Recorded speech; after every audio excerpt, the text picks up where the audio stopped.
Okay, welcome. ഇംഗ്ലീഷിൻ്റെ പുതിയൊരു ക്ലാസ്സിലേക്ക് എല്ലാവർക്കും സ്വാഗതം. ആൻഡ് ദിസ് ഈസ് ഡിസോൺ ഹൈബ്രിഡ് ക്യാമ്പസ്. ഞാൻ നിങ്ങളുടെ English faculty Akshaya Ajeesh. So welcome. ഇംഗ്ലീഷിൻ്റെ പുതിയൊരു ക്ലാസ്സിലേക്ക് എല്ലാ കുട്ടികൾക്കും സ്വാഗതം. അപ്പോൾ നമ്മൾ ഇന്ന് എടുക്കാൻ പോകുന്നത് ഭാരതിദാസൻ യൂണിവേഴ്സിറ്റിയിലെ BA ഫസ്റ്റ് ഇയർ സ്റ്റുഡൻസിൻ്റെ social history of England and history of English literature എന്ന് പറയുന്ന പേപ്പറിലെ യൂണിറ്റ് 3 ആണ് നമ്മൾ ഇന്ന് എടുക്കാൻ പോകുന്നത്. The age of enlightenment. എന്താണ് എൻലൈറ്റ്മെൻറ്റ് എന്ന് പറഞ്ഞു കഴിഞ്ഞാൽ? എൻലൈറ്റ്മെൻറ്റ് എന്ന് പറഞ്ഞു കഴിഞ്ഞാൽ ഒരു പുതിയ തുടക്കം എന്നൊക്കെ നമുക്ക് പറയാം അല്ലേ? ഒരു ജ്ഞാനോദയം എന്നൊക്കെ നമുക്ക് പറയാം. അതുപോലെ തന്നെ ഒരു പുതിയ തുടക്കം അങ്ങനെ മനസ്സിലാക്കി വെച്ചാൽ മതി. അല്ലെങ്കിൽ എല്ലാറ്റിൻ്റെയും ഒരു നല്ല വശം, ഒരു നല്ല ഒരു തുടക്കം. ഓക്കെ, അങ്ങനെ നമ്മൾ പറയാം. അപ്പോൾ ഇംഗ്ലണ്ടിലെ ഒരു ഏജ് ഓഫ് എൻലൈറ്റ്മെൻറ്റിനെ കുറിച്ചിട്ടാണ് ഇവിടെ പറയുന്നത്. ഇംഗ്ലണ്ടിൻ്റെ ഏജ് ഓഫ് എൻലൈറ്റ്മെൻറ്റിനെ കുറിച്ചിട്ടാണ് നമ്മളിവിടെ പറയുന്നത്. ഇതൊരു ചെറിയ ഹിസ്റ്ററി ടച്ചുള്ളൊരു പേപ്പറാണ് കേട്ടോ. ഇംഗ്ലീഷ് ലിറ്ററേച്ചർ സ്റ്റുഡൻസ് പഠിക്കുന്നുണ്ടെങ്കിലും ഇംഗ്ലീഷ് ലിറ്ററേച്ചറിൻ്റെയും ഹിസ്റ്ററി, ഇംഗ്ലണ്ടിൻ്റെയും ഹിസ്റ്ററി കൂടിയാണ് നമ്മൾ പഠിക്കുന്നത്. ഇംഗ്ലണ്ടിൻ്റെ ലിറ്ററേച്ചർ ഹിസ്റ്ററിയും പഠിക്കുന്നുണ്ട്, അതുപോലെ തന്നെ ഇംഗ്ലണ്ടിൻ്റെ ഒരു ഹിസ്റ്ററിയും നമ്മൾ പഠിക്കുന്നുണ്ട് കേട്ടോ ഈ പേപ്പറിലൂടെ. അപ്പോൾ 18ാം നൂറ്റാണ്ട്, in 18th century was an age of art and elegance in England. എന്താണ് 18ാം നൂറ്റാണ്ട് എന്ന് പറയുന്നത്? ഇംഗ്ലണ്ടിലെ ഒരു കലയുടെയും ചാരുതയുടെയും ഒക്കെ ഒരു കാലഘട്ടമായിരുന്നു എന്നാണ് പറയുന്നത്. ഇംഗ്ലണ്ടിലെ കലയുടെയും ചാരുതയുടെയും ഒക്കെ ഒരു കാലഘട്ടമായിരുന്നു എന്നാണ് പറയുന്നത്. ഏത് നൂറ്റാണ്ട്? 18ാം നൂറ്റാണ്ട് കേട്ടോ.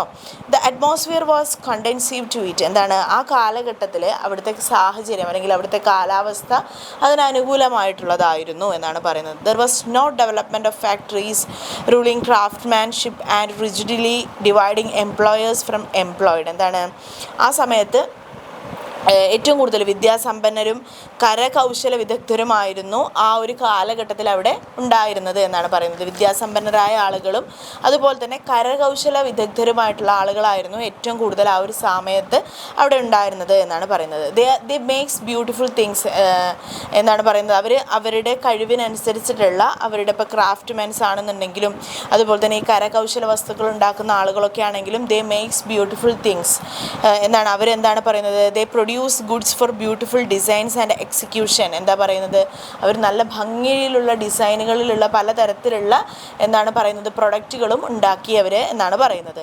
ചൈന ഗ്ലാസ്, പ്ലേറ്റ്സ്, സിൽവർ പ്ലേറ്റ്സുകൾ, പുസ്തകങ്ങൾ, ചിപ്പ് ആൻഡ് ഡോൾ കസേരകൾ, ഇത്തരത്തിലുള്ള കാര്യങ്ങളൊക്കെ എന്താണ് ആ കാലഘട്ടത്തിലുള്ള ആളുകൾ ഉണ്ടാക്കിയിരുന്നു എന്നാണ് പറയുന്നത്. അതുപോലെ തന്നെ architecture was in the plain English style was known as Georgian style. എന്താണ് അവിടുത്തെ എന്താ പറയുന്നത് ആർക്കിടെക്ചർ എന്ന് പറയുന്നത് ജോർജിയൻ സ്റ്റൈലിലായിരുന്നു എന്നാണ് പറയുന്നത്. ആ കാലഘട്ടത്തിലെ ഇംഗ്ലണ്ടിലെ ആർക്കിടെക്ചർ എന്ന് പറയുന്നത് എങ്ങനെയായിരുന്നു? ജോർജിയൻ സ്റ്റൈൽ എന്നാണ് അറിയപ്പെട്ടിരുന്നത്. പിന്നെന്താണ് ഒരു പ്ലെയിൻ ഇംഗ്ലീഷ് സ്റ്റൈലായിരുന്നു അവിടുത്തെ വാസ്തുവിദ്യ എന്ന് പറയുന്നത്. ഒരു ഇംഗ്ലീഷ് സ്റ്റൈലിലായിരുന്നു അവിടുത്തെ വാസ്തുവിദ്യ എന്ന് പറയുന്നത്. പിന്നെന്താണ് അവിടുത്തെ ടൗൺ ഹാളുകൾ, മാളികകൾ എല്ലാം വെച്ചാൽ വലിയ വലിയ വീടുകൾ എല്ലാം ഈ ഒരു ആർക്കിടെക്ചർ അല്ലെങ്കിൽ ഇത്തരത്തിലുള്ള എന്താ പറയുന്നത് വാസ്തുവിദ്യ അനുസരിച്ചിട്ടായിരുന്നു ഉണ്ടാക്കിയിരുന്നത് എന്ന് പറയുന്നു.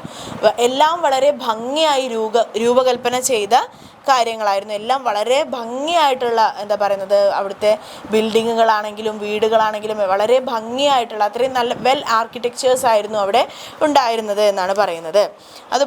അതുപോലെ തന്നെ അവിടുത്തെ സോഷ്യൽ കണ്ടീഷൻ എന്ന് പറയുന്നത് വളരെ അനുകൂലമായിട്ടുള്ള എന്ന് വെച്ചാൽ വളരെ എന്താ പറയുന്നത് the social conditions were favourable to the development of art and literature. അവിടുത്തെ സാമൂഹിക സ്ഥിതി എന്ന് പറയുന്നത് ആർട്ടിനും ലിറ്ററേച്ചറിനും എന്ന് വെച്ചാൽ കലയ്ക്കും സാഹിത്യത്തിനും വളരാൻ അനുകൂലമായിട്ടുള്ള ഒരു സാഹചര്യമായിരുന്നു എന്നാണ് പറയുന്നത്. Wealth increased. എന്താണ് സമ്പത്ത് വർദ്ധിച്ചു. The people enjoyed leisures. എന്താണ് ആളുകൾ ഒഴിവ് സമയം ആസ്വദിക്കാൻ തുടങ്ങി. പിന്നെന്താണ് there was a civil peace, people had personal liberty, society maintained his balance all the levels. എന്താണ് എല്ലാ ആളുകൾക്കും സമാധാനവും വ്യക്തി സ്വാതന്ത്ര്യവും ഒക്കെ ഉണ്ടായിരുന്നു ആ ഒരു കാലഘട്ടത്തിൽ എന്നാണ് പറയുന്നത്. അതുകൊണ്ട് തന്നെ എല്ലാ തലത്തിലും ഒരു സന്തുലിതാവസ്ഥ എന്താണ് നിലകൊണ്ടു എന്നാണ് പറയുന്നത്. എല്ലാ സ്ഥലത്തിലും ഒരു സന്തുലിതാവസ്ഥ ആ കാലഘട്ടത്തിൽ നിലകൊണ്ടു എന്നാണ് പറയുന്നത്. സമ്പത്ത് വർദ്ധിക്കുകയും അതുപോലെ തന്നെ എന്താണ് കൂടുതൽ കരകൗശല വിദഗ്ധരുണ്ടാവുകയും അല്ലെങ്കിൽ അത്തരത്തിലുള്ള കാര്യങ്ങൾ അവരെന്താണ് അത്തരത്തിലുള്ള കാര്യങ്ങൾ നിർമ്മിക്കുകയും എന്താ പറയുന്നത്. അതേപോലെ തന്നെ ആർക്കിടെക്ചർ എന്ന് പറയുന്നത് വളരെ ഹൈ ആയിട്ടുള്ള ഒരു ആർക്കിടെക്ചർ അല്ലെങ്കിൽ അത്തരത്തിലുള്ള ഒരു സമ്പ്രദായമായിരുന്നു ആ കാലഘട്ടത്തിൽ ഉണ്ടായിരുന്നത്. അതുകൊണ്ട് തന്നെ അവിടുത്തെ ടൗൺ ഹാളുകൾ, മാളികകളൊക്കെ എന്താണ് വളരെ വെൽ ആയിട്ട് എന്താണ് അവർ ക്രിയേറ്റ് ചെയ്തിരുന്നു എന്നാണ് പറയുന്നത്. അതുമാത്രമല്ല, machines were not introduced. It was an age of chiefly on handicraft. എന്താ പറയുന്നത്, ആ കാലഘട്ടത്തിൽ മെഷീനുകൾ ഉണ്ടായിരുന്നില്ല, മെഷീനറീസ് ഉണ്ടായിരുന്നില്ല. ഫുൾ എന്തായിരുന്നു, ഹാൻഡിക്രാഫ്റ്റ് ആയിട്ടുള്ള സാധനങ്ങളായിരുന്നു ഉണ്ടാക്കിയിരുന്നത്. മെറ്റീരിയൽസ് എല്ലാം എന്താണ് ഹാൻഡിക്രാഫ്റ്റ് ആയിട്ടുള്ള സാധനങ്ങളായിരുന്നു ഉണ്ടാക്കിയിരുന്നത് എന്നാണ് പറയുന്നത്. പിന്നെന്താ പറയുന്നത്, life and art were human not mechanical. എന്താണ്, മനുഷ്യൻ്റെ ജീവിതവും കലയും എന്താണ് ഒരിക്കലും മെഷീനായിരുന്നില്ല, ചില ആർട്ടിഫിഷ്യൽ ആയിരുന്നില്ല എന്നാണ് പറയുന്നത്. Okay. Aristocratic peoples showed interest towards arts. എന്താണ്, പ്രഭുക്കന്മാരൊക്കെ എന്താണ് കലകളോട് കൂടുതൽ താല്പര്യം കാണിക്കാൻ തുടങ്ങി. പിന്നെന്താണ്, England was filled with full of beautiful things like all kinds, old and new, native and foreign. എന്താണ്, ഇംഗ്ലണ്ട് എന്ന് പറയുന്ന ആ ഒരു രാജ്യം എല്ലാ കാര്യങ്ങൾ കൊണ്ടും വളരെ ബ്യൂട്ടിഫുൾ ആയിട്ട് കാണപ്പെട്ടു. എന്താണ്, എല്ലാത്തിനും കൂടെ പഴയതാവട്ടെ പുതിയതാവട്ടെ അതുപോലെ തന്നെ നേറ്റീവ് അവരുടെ നാട്ടിലുള്ളതും ഫോറിൻ ആയിട്ടുള്ള സാധനങ്ങൾ കൊണ്ടും എല്ലാം എന്താണ് ഇംഗ്ലണ്ട് കൂടുതൽ ബ്യൂട്ടിഫുൾ ആയിട്ട് ആ സമയത്ത് ആ ഒരു കാലഘട്ടത്തിൽ കാണാൻ സാധിച്ചു എന്നാണ് പറയുന്നത്. It was full of beautiful landscape. ഇംഗ്ലണ്ടിൻ്റെ ലാൻഡ്സ്കേപ്പ് എന്ന് പറയുന്നത് ആ കാലഘട്ടത്തിൽ എങ്ങനെയായിരുന്നു, ഇറ്റ്സ് വെരി ബ്യൂട്ടിഫുൾ എന്നാണ് പറയുന്നത്. The field enclosed by hedge of brambled and new plantation of oak and beech were attractive. എന്താണ്, ആ കാലഘട്ടത്തിൽ അവിടെ ഉണ്ടായിരുന്ന ഓക്ക് മരങ്ങൾ, ബ്രീച്ച് മരങ്ങളെല്ലാം എന്താണ് വളരെ ഭംഗിയായിട്ട് കാണപ്പെട്ടു എന്നാണ് പറയുന്നത്. അതേപോലെ തന്നെ എന്താണ്, അതുകൊണ്ട് തന്നെ ഇംഗ്ലണ്ടിൻ്റെ ഭംഗി ആ കാലഘട്ടത്തിലെ എഴുത്തുകാർ വളരെ ഭംഗിയായിട്ട് അവരുടെ എഴുത്തുകളിൽ കാണിച്ചിട്ടുണ്ട് എന്ന് പറയുന്നു.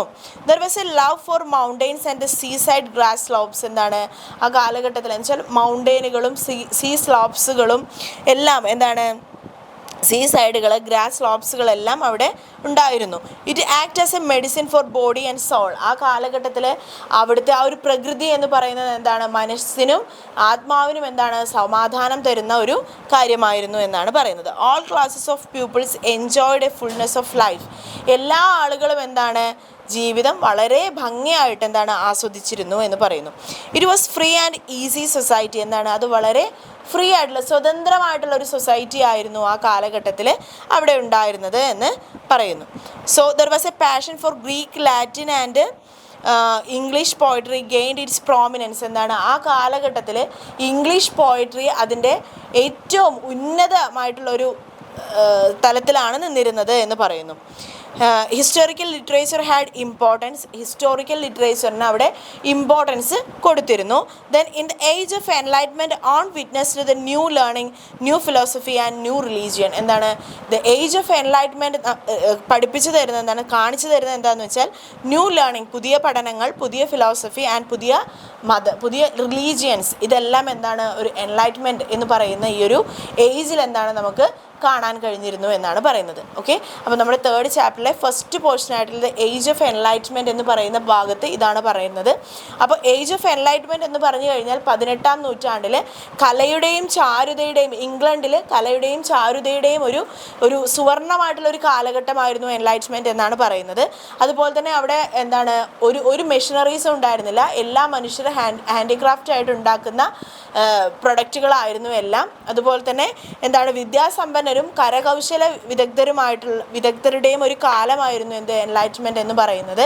അതുപോലെ തന്നെ ഒരു അനുകൂല സാഹചര്യമായിരുന്നു, സൊസൈറ്റി എപ്പോഴും അതിനോട് അനുകൂലമായിട്ടുള്ള ഒരു സാഹചര്യമായിരുന്നു അവിടെ ഉണ്ടായിരുന്നത്. പിന്നെ എന്താണ്, ആ സമയത്ത് അവിടുത്തെ ആർക്കിടെക്ചർ, വാസ്തുവിദ്യയൊക്കെ വളരെ വെൽ ആയിരുന്നു എന്നാണ് പറയുന്നത്. അതുപോലെ തന്നെ സോഷ്യൽ കണ്ടീഷൻ, സമൂഹത്തിൻ്റെ സ്ഥിതി അനുകൂലമായിരുന്നു, സമ്പത്ത് വർദ്ധിച്ചിരുന്നു. അതുപോലെ തന്നെ എന്താണ് ആളുകൾ ഒരുമിച്ച് ഒഴിവ് സമയങ്ങൾ എന്താണ് ആസ്വദിക്കാൻ തുടങ്ങിയിരുന്നു. എല്ലാ തലത്തിലും ഒരു സന്തുലിതമായിട്ടുള്ള ഒരു അവസ്ഥ അവിടെ നിലകൊണ്ടിരുന്നു എന്നാണ് പറയുന്നത്. ഏജ് ഓഫ് എൻലൈറ്റ്മെൻറ്റ് എന്ന് പറയുന്നത് ഇംഗ്ലണ്ടിലെ ആ ഒരു കാലഘട്ടത്തെയാണ് പറയുന്നത്. സോ ഇന്നത്തെ ക്ലാസ് നിങ്ങൾക്ക് മനസ്സിലായിട്ടുണ്ടാവുമെന്ന് വിചാരിക്കുന്നു, യൂസ്ഫുൾ ആയിട്ടുണ്ടാവുമെന്ന് വിചാരിക്കുന്നു. Thank you.